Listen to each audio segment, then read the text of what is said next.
with our intuition, I think we know what's holding us back. And when you hear somebody say something that sits with you and resonates with you, and you're like, oh, that hurt, that's probably the thing. But here's the thing.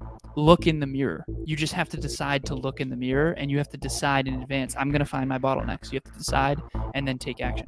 Let me find Amy here. Hold on. Let me do some things. Where's our Amy? There's our Amy. What's happening, Amy? Hello. Hi. Hi. Welcome. This is weird. We've never had Amy on screen Live with us on the screen before. I know. This is different, but I like it. Are you guys ready? We're ready to roll. Okay. What is the mathematical equation we would all benefit from knowing to help us understand the delta between where we are versus where we aspire to grow? I have an idea of who might have asked that. I have an idea of who might have asked that. Alan, go ahead. You do that one. Manifestation formula. We have it actually on the NLU team dashboard. Let me see if I can pull it up and actually go through it quickly. Kev, hold some space. Don't even. What is the mathematical equation we would all benefit from knowing? Oh my goodness gracious. I would say, I think compounding, and Alan, I think you would very much benefit from talking about that because I don't know what the hell I'm talking about. But I think that let's do it from a financial sense. If you are spending more money than you're making, you will probably always be broker than you want to be. If you're saving more money than you're spending, you will have a lot of money eventually. Like, I think that's a simple one that I never learned, and I always wondered why I couldn't save any money. Yeah. So there's my 2 cents. Kevin was really good at making money, but also very good at spending it. So I still am good at. I'm still good at spending it. Oh, for sure. Yeah. You've practiced. Yeah, no, for sure. Okay, so here's the formula. So anyone out there right now, seriously write this down unless you're driving. Okay, manifestation equals set intention plus pay attention plus strategize plus take action plus learn from it plus consistency. Kevin and I talk a lot about this all throughout all of our talks and all of our podcasts, but this is the formula. This is the actual formula that we've got it to, that we actually have on the NLU team dashboard, and I'll go through each step very, very quickly. Set an intention, in parentheses, self-belief. Decide exactly what vision you intend to achieve. Simple. In great detail, by the way. Decide exactly what vision you intend to achieve. That's step 1. Step 2, pay attention. Prime your reticular activating system, yes, Amy, RAS, to pick up on the persons, places, things, and ideas that are aligned with that intention. Okay, so for example, you set an intention to buy a Subaru. Now you notice Subarus everywhere that are for sale. Okay, the next one is actually strict alignment. This one's self-worth, and this is a brand new addition that we just added. Having the courage to say no to all of the persons, places, things, and ideas that are outside of alignment with that intention. So when Kevin and I talked about self-worth, that's the one that we're really working on, which we just realized recently was messing with our formula. Next is strategize. Once you see an opportunity that's aligned with your intention, strategize about which is the best action with the highest probability of statistical success based on your current awareness. Now, if you've never built a car before and you have low awareness on cars, you're not going to be able to necessarily know if it's the right Subaru or not. You might have to that's where the messy action comes in. Fail forward. Buy a Subaru. If it's a lemon, make sure that you learn from that and then move forward. Get a warranty. Yeah, or get insurance or a warranty or whatever, yeah. Okay, take action. Have courage and take messy action based on the strategy, even if you have uncertainty. The key is to be able to take action with uncertainty. Kevin was uncertain for the first 159 episodes of the podcast. And by the way, Kev, when you were talking earlier about the old speech, I recently heard a clip of me at Top Notch Live. You could hear how scared I was in my voice too. It's very hard to go back and listen to that, even though at the time I didn't think I was scared. But in comparison to now, I can very much clearly see that I was. All right, last 2 steps, learn from it. If you succeed in getting the desired outcome, great. That teaches you what works. If you didn't, also great. What didn't you know before that you can use to recalibrate your strategy and intuition for next time?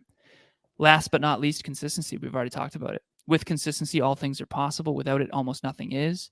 You can't just do this process once, but rather over and over and over again. Success is a finite game within an infinite game. Keep the momentum at all costs. Boom. So that's the mathematical formula of how the universe works from my current understanding in order to actually achieve your goals. And it's interesting that this got asked because earlier today when I was driving home from the doctor's and I was prepping in the doctor's office and kind of on the phone with Kevin in the car, I was thinking to myself, like, I think the manifestation formula is really what is stopping people from achieving their goals, is not understanding that formula. Can I just add one quick? Understand that your relationships, if you go through and do plus, minus, or equal to, I think that's an important equation of, like, we talk about the 5 buckets, and this is an intrinsic value, but I'm on the phone with a potential podcast person who wants to start a show tomorrow. That person, in terms of their podcast understanding, is less than me. That's all. They just don't know as much as I do. Totally fine. When we get on the phone with Dave Meltzer, he knows more than us. So figure out where your pluses are, where your minuses are, and who your equals are, and then lean into the pluses. Work with the minuses. That's the way to get your clients, and mastermind with your equals. And I'll say one more thing real quick. So just so if anyone feels bad whenever they get in a room with someone who has higher awareness, don't feel bad. Kevin and I said recently, I said, Kev, if you and I coached us 1 year into our podcast, we would have kicked our own ass. For sure. Because our awareness was so low in comparison. So there's nothing to be ashamed of here. Not knowing is actually the start of success if you go learn. Great scene from Liar Liar when he says, I'm kicking my own ass. So love that movie. All right, Kevin, this question is for you. What was the most challenging conversation you had to have to get out of your comfort zone and to make progress on your goals in hindsight? What was the belief you had to face that was holding you back? I would say 2 of them. One was a business conversation, and I'll talk about it, with Alan. One was a life conversation with Taryn.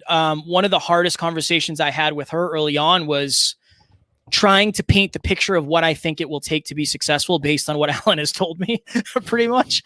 So sitting down and saying, like, hey, what is a acceptable, reasonable amount of travel?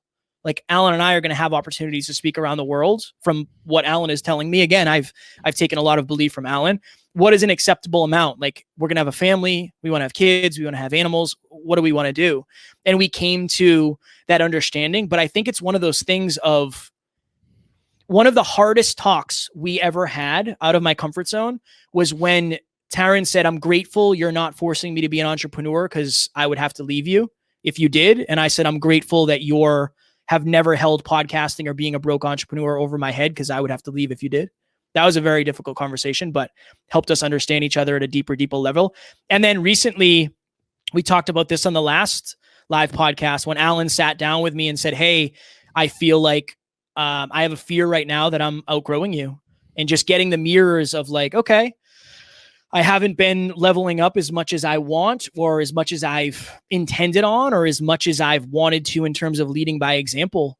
I have faced many, many mirrors over the past 4 years. That was probably one of the hardest, just because of the uncertainty of, like, does Alan hate me? Is he going to smother me in my sleep? Like, is he going to leave? Is he going to go find somebody else to podcast with? That was really, really hard. But I think that, I just want to read real quick. Made progress on your goals. It's not about the feedback. It's about what you do with it. And one of the most beautiful things about feedback is it's a new indication of what's working or what's not.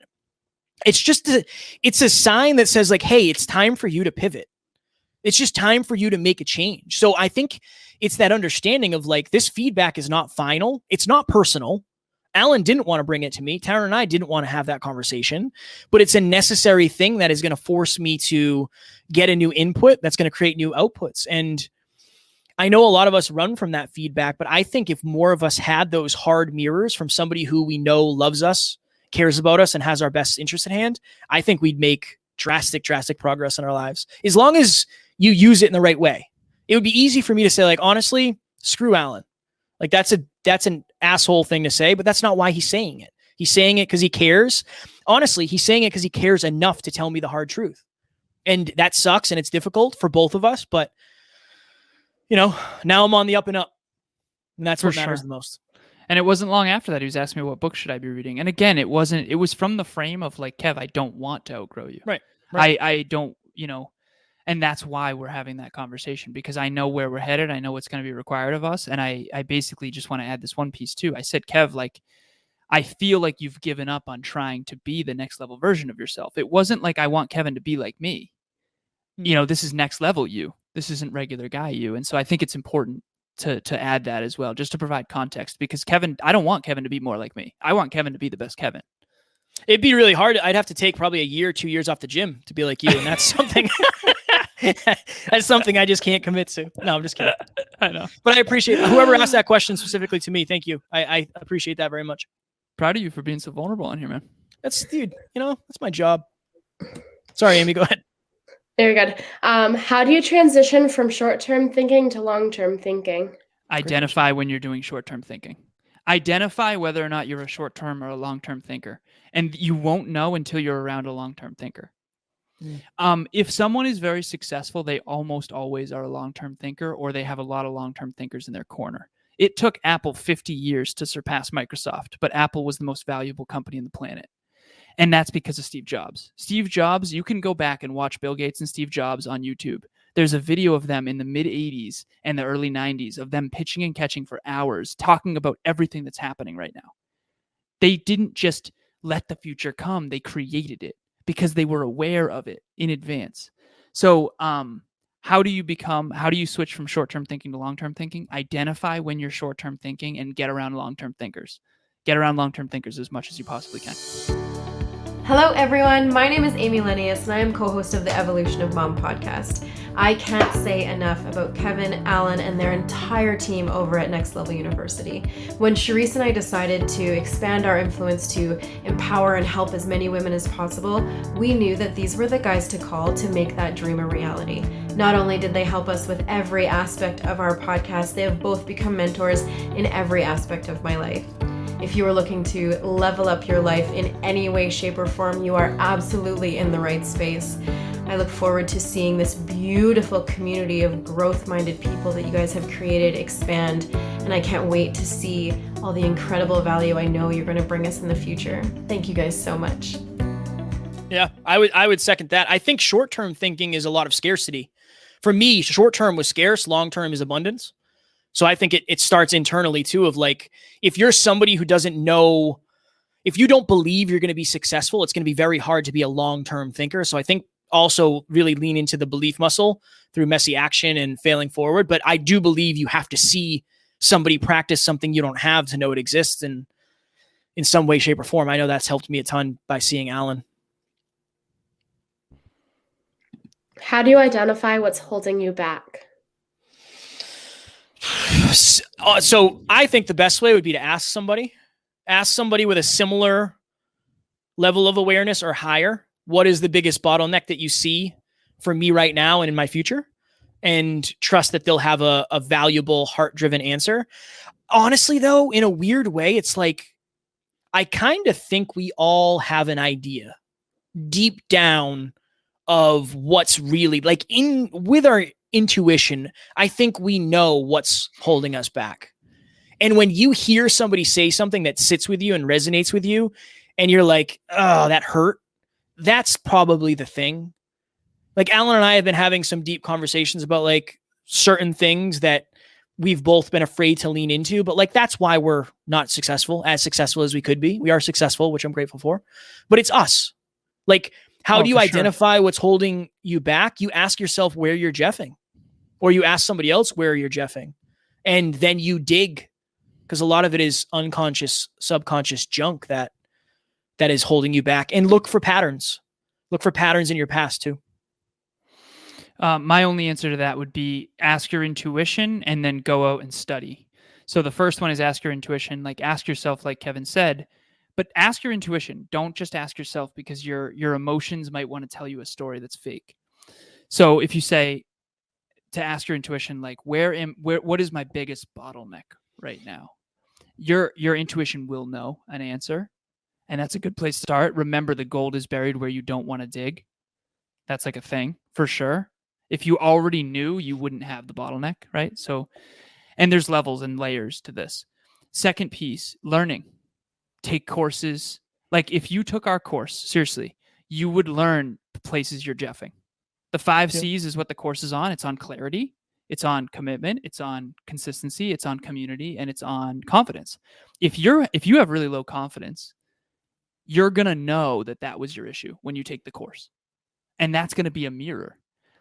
A lot of us don't want to look in the mirror when we're out of shape. This is the best analogy I have. When we're jeffing in the gym, when we're letting ourselves down, we're not taking fitness seriously, and then we stand naked in front of the mirror in terrible lighting, we feel terrible. It hurts.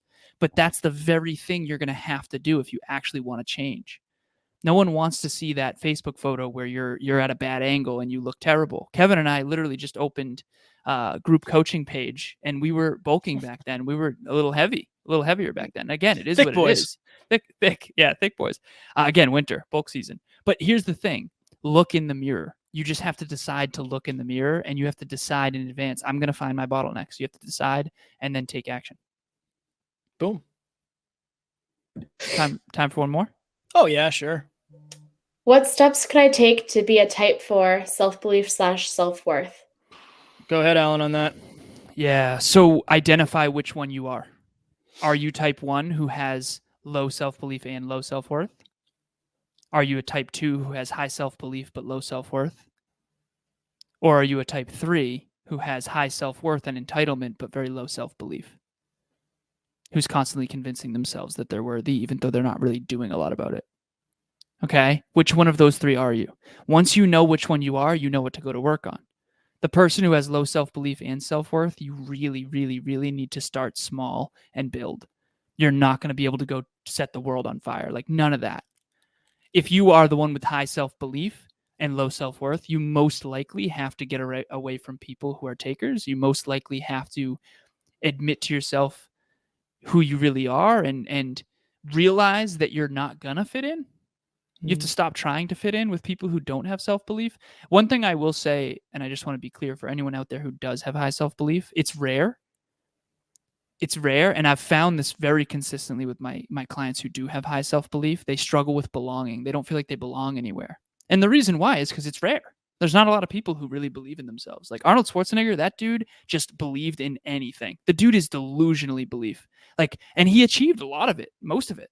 Yeah. But that wasn't normal. He got made fun of most of his career, you know?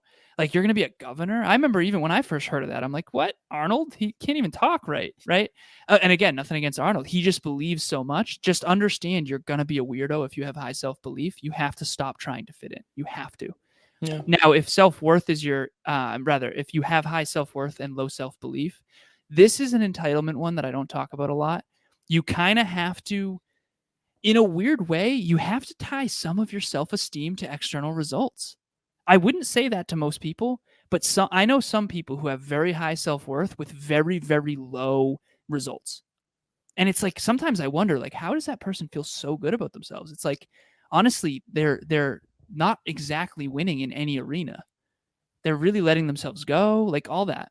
So I would say if you do have high self-worth and low self-belief, what you need to do is start really creating some tangible results in the external world, because eventually that self-worth will catch up to you.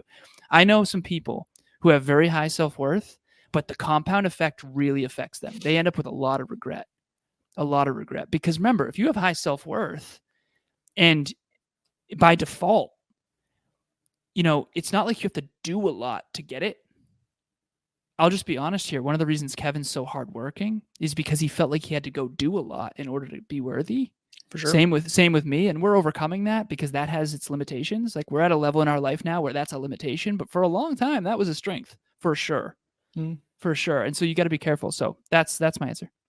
I think it's get around the kind of person who has what you want. Because I would hire a coach. If you have low self-belief, hire a coach who has high belief. They can help you with that.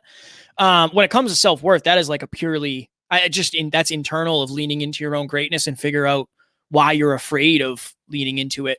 I know that's a lot of conversations Alan and I have had, but get around somebody who has it. For me, I didn't have either at the beginning. Genuinely, my belief was 0. And my self-worth was pretty close to 0. And it's something I've worked on by surrounding myself with people who have what I value, and then like checking in with like how Colorado was a huge thing for me, in a different way for Alan, but like realizing that like I'm just as next level as most of the people in that room, if not more next level in certain arenas. And like, that's going to build your belief when you start seeing that. Understand that in person does not lie. Like, you ever heard the quote, and I know we're over here, but you ever heard somebody say like, don't ever meet your heroes in person because they'll only let you down?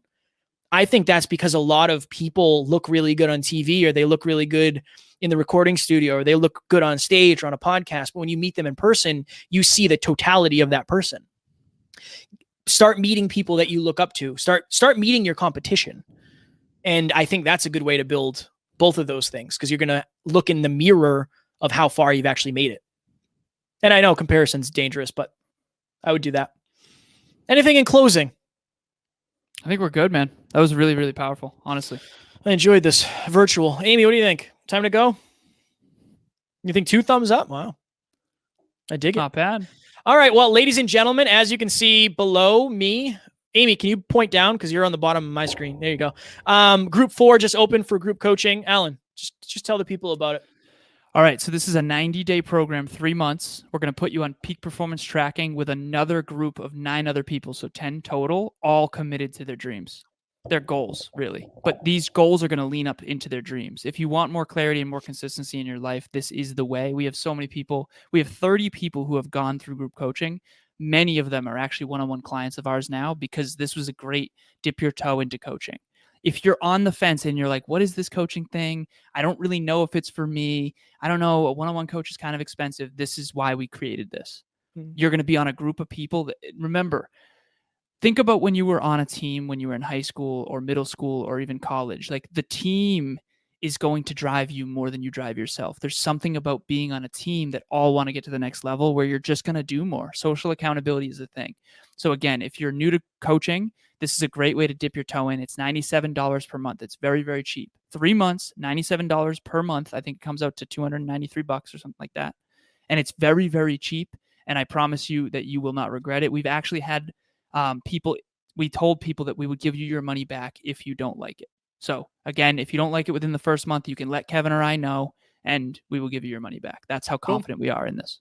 And it's like, think of it like this. We just did a live podcast, but you would be here with us. You'd be able to ask questions. Alan and I have different lessons every week, and we can completely customize it and cater it to what's going on to you and your goals and your pain points and your bottlenecks and all of that happy jazz. So yes, nextleveluniverse.com. Go sign up. Ladies and gentlemen, we love you. We appreciate you. And as always, we do not have fans. We have family. If you're listening to this, we will talk to you tomorrow. If you're watching this, we can still talk to you tomorrow because we have episodes all day or day. Talk to you soon.